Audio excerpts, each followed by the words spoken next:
Hello বন্ধুরা, কেমন আছো সবাই? আমি খুব ভালো আছি। দেখো, আজকে আমি বাড়ি যাচ্ছি কয়দিনের জন্য, এক সপ্তাহের জন্য আমি বাড়ি যাচ্ছি। তো ওইটাই রয়েছে ব্লগে। তো আজকে ব্লগে খালি রাস্তাই দেখতে পাবা, রাস্তার খতম হয় না। এটা 7 ঘন্টার জার্নি আমার এখান থেকে শুরু হয়েছে। আমার হাজব্যান্ড আমার বাস স্ট্যান্ড মতলব বাস যে জায়গায় আসে ওই ওই পর্যন্ত আমার ছাড়তে যাচ্ছে। তো দেখো, পুরো রাস্তা পুরো কুয়াশাতে পুরো ভরে গেছে। এখন 8টা বাজে, তাও দেখো কীরকম কুয়াশা। পুরো এটা আমাকে পুরো পাহাড় দিয়ে পুরো ঢাকা রয়েছে, তো সেজন্য পুরো কুয়াশা পুরো ভরে গেছে। বহুত সুন্দর বি লাগতেছিল দেখতে।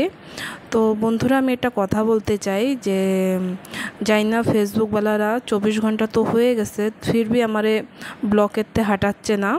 আমি কেউ ভিডিওতে যায়, কেউ ফটোতে যায়, আমি কমেন্ট কি লাইক করতে পারতেছি না। আমাকে ব্লগ দেখাচ্ছে, আমি জানি না কিসের জন্য। 24 ঘন্টা হওয়ার পরে বি এরকম দেখাচ্ছে, জানি না কতদিন এরকম রাখবে। তো প্লিজ, আমি বি তোমার কেউ যদি জানো এর উপায়টা কি, তো কমেন্টে জরুর বলবা, আমার একটু হেল্প করে দাও। এরকম কেন হচ্ছে ফেসবুকে?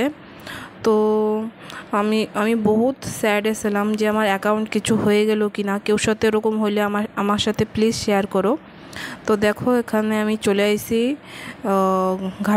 ঘাটি রোড তো ক্রস হয়ে গেছে, এখন আমি চলে আইছি কোটা জাংশন। এখান দিয়ে বাস আসবে, আমি মালকানগিরির দিকে যাব। কেন কি মালকানগিরির দিকে আমার শ্বশুরবাড়ি, আমার বাপের বাড়ি সব মালকানগিরির দিকেই। আমি থাকি কোরাপুটে।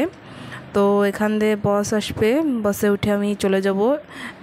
7 ঘন্টা বাবা বাসে এত লেট করে। আমি এই যে 8টার সময়, 8:30টার সময় বাসে উঠছি, ওখান দিয়ে আমি দুটোর সময় নামছি। মানে এটা 7 ঘন্টার আমার জার্নি, বহুত কষ্ট হয়ে গেছিলো।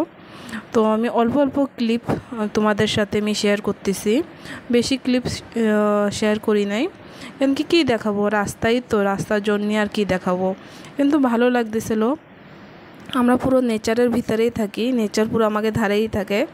এই যে এইটা আমাকে এই যে ঘাটি ক্রস করে যাওয়া লাগে। এই যে ঘাটি ক্রস হয়ে গেলো, এই যে বোর্ড দেখাইছি, এই যে মালকানগিরির বোর্ড ছিল। তো এখন এই যে গোবিন্দপালি চলে আসছি, এখান দিয়ে সবাই নামতেছিল, তাই একটু একটু ক্লিপ সবার শেয়ার করতেছিলাম। কি করব, পুরো বোর হয়ে যাচ্ছিলাম বাসের ভিতরে। এই যে এখন মাথিলি পৌঁছে গেছি, বহুত কষ্টর জার্নি। সেজন্য বাড়ি আসার কথা কইলে আমার বহুত ভয় করে। মানে এই 7-8 ঘন্টা যে বাসের ভিতরে বসে থাকা, এটা বহুত কষ্ট। তো তো আমার সাথে এই জার্নিতে তোমরা সাথ দিচ্ছ, বহুত ভালো লাগতেছে। তোমরা আমার এত সাপোর্ট করতেছো, আমার কমেন্ট করতেছো, আমাদের বহুত ভালো লাগে তোমাকে কমেন্ট পড়তে। তোমাকে লাইক করো। আমি কিছুদিন হয়েছে স্টার্ট করছি, পার তোমাকে এত সুন্দর সাপোর্ট দেখে আমার বহুত খুশি লাগছে। তো ওই যে মালকানগিরি চলে আসি, তো আমি দিন সারা কিছু খাইনি। এই যে আইসক্রিম দেখে ভাবি একটু ভিডিওটা করে নিই, ভিডিওর জন্যই আমি আইসক্রিমটা কেনা হলো। মানে আমি এত এক্সাইটেড হয়ে গেছি, ভিডিও করতে করতে আমি পয়সা দিতেই ভুলে গেছি। পরে আমি তাকে আবার পয়সা দেওয়া লাগছে, ভিডিওর নেশাতে সব কিছু ভুলে যাওয়া লাগতেছে। বাট ভিডিও ছাড়বো না, এবারও ভিডিও লাগাতার আসবে, সে টেনশন নিয়ে না বন্ধুরা। এই যে আইসক্রিম তোমরা বি খাও দেখে দেখে। তো বন্ধুরা, এখন ফাইনালি বাস স্টার্ট হবে। পুরো মালকানগিরি পুরো 1 ঘন্টা আমাকে ওয়েট করাইছে, মতলব এনে দাঁড়ায় ওনে দাঁড়ায়। তো এই যে চলে আসছি শ্বশুরবাড়ি গ্রামে। তো এই যে আমি হাইটে হাইটে যাচ্ছি বাড়ি এসে তো দেখি আমার শাশুড়ি মা কত সুন্দর একটা চুলা বানাইছে, দেখো কত সুন্দর। তো এটা যদি আমি রাঁধি তো আমি জরুর দেখাবো।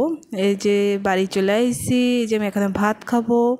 তো বাই বন্ধুরা, বহুত কষ্ট হয়ে গেছে, আমি একটু এখানে রেস্ট নিতে চাই। ওকে, বাই বাই।